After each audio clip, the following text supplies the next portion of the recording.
Nouvelle chance de médaille d'or pour la France, c'est en volley avec la finale olympique du tournoi face à la Pologne. On va justement retrouver notre journaliste Cédric Ferreira qui suit pour nous cette épreuve. Bonjour Cédric. Cédric, c'est donc une nouvelle chance de médaille d'or pour la France.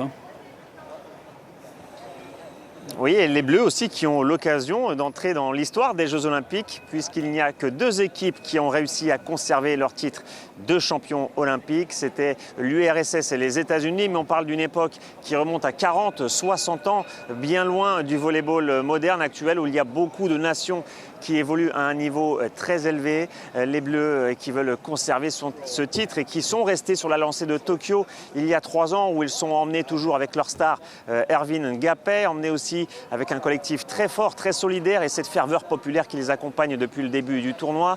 Il y a aussi eu beaucoup de montagnes russes, d'émotions du côté des Bleus qui passaient tout proche de la sortie en quart de finale face à l'Allemagne, menés 2-7-0. Ils ont ensuite réussi à faire une remontée spectaculaire pour se qualifier. En demi-finale, les Bleus ont balayé l'Italie, championne du monde en titre, et les voilà donc en pleine confiance au moment d'affronter la Pologne en finale. J'ai parlé d'Ervin Gapay, la star des Bleus, mais il y a également Antoine Brizard, très précieux depuis le début du tournoi, le passeur qui a réalisé plusieurs actions de classe et qui est capable de se convertir en finisseur.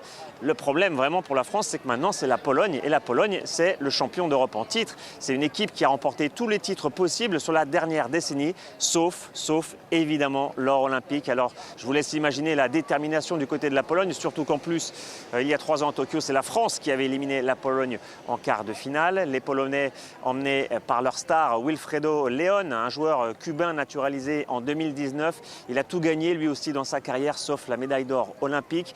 C'est donc un choc de titans qui se prépare ici à l'Arena Paris-Sud, avec une chance pour l'équipe de volleyball française masculine d'entrer dans l'histoire du panthéon français, puisqu'il n'y a que les handballeurs dans l'histoire du sport français donc qui ont réussi à conserver leur titre de champion olympique.